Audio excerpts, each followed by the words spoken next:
Hello बच्चों, चलिए प्रश्नों को पढ़ते हैं। प्रश्न है, बीज प्रसूति में वृद्धि निमायक की भूमिका का वर्णन कीजिए। आइए बच्चों, इस प्रश्न के मुख्य अवधारणा की ओर बढ़ते हैं। मुख्य अवधारणा।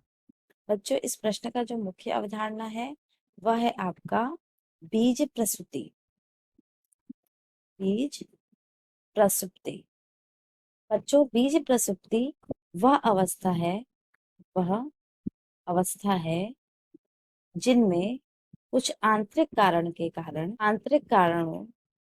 के फलस्वरूप ही वृद्धि तथा क्रियाशीलता क्रियाशीलता कुछ समय के लिए रुक जाती है। इसे ही बीज प्रसुप्ति कहते हैं। बीज प्रसुप्ति कहते हैं। जो इसे विश्राम काल भी कहा जाता है। इसे विश्राम काल भी कहा जाता है, क्योंकि बच्चों आपके बीज अंकुरित नहीं हो पाते हैं, इसीलिए या प्रसुप्त अवस्था में चले जाते हैं या यानी कि विश्राम अवस्था में चले जाते हैं, इसीलिए इसको विश्राम काल भी कहते हैं। तो आइए बच्चों, हम ये जानते हैं कि किस वृद्धि निमायक के कारण यह बीज प्रसूति में चले जाते हैं। तो बच्चों, वह है आपका एब्सिसिक अम्ल।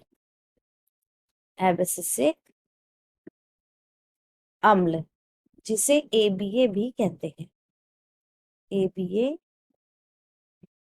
कहते हैं। तो यही आपके बीज प्रसुप्ता का कारण है, क्योंकि यह बीजों का यानी कि बीज का अंकुरण नहीं होने देता।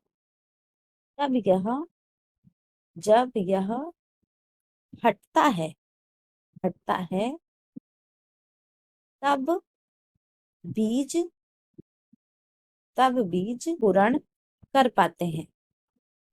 जो यह एक प्रकार का वृद्धि रोधक भी है। आपका ABA यानी एब्सिसिक एसिड, ABA एक प्रकार का वृद्धि रोधक भी है। तो इस प्रकार बच्चों आपको पता चल गया कि वृद्धि निमाय की क्या भूमिका होती है। वह है आपका एब्सिसिक एसिड, सिक अम्ल, जो कि अम्लीय माध्यम में होता है, और यह बीज के अंकुरण को रोकता है, क्योंकि यह एक घेरा बना लेता है बीजों में, पर जिसके कारण पानी नहीं ले पाते हैं और अपना अंकुरण नहीं कर पाते हैं। इस प्रकार से बीज प्रसूति में इसका महत्वपूर्ण भूमिका है। आशा करते हैं बच्चों मुख्य अवधारणा के आधार पर प्रश्न का उत्तर समझ आया होगा। धन्यवाद।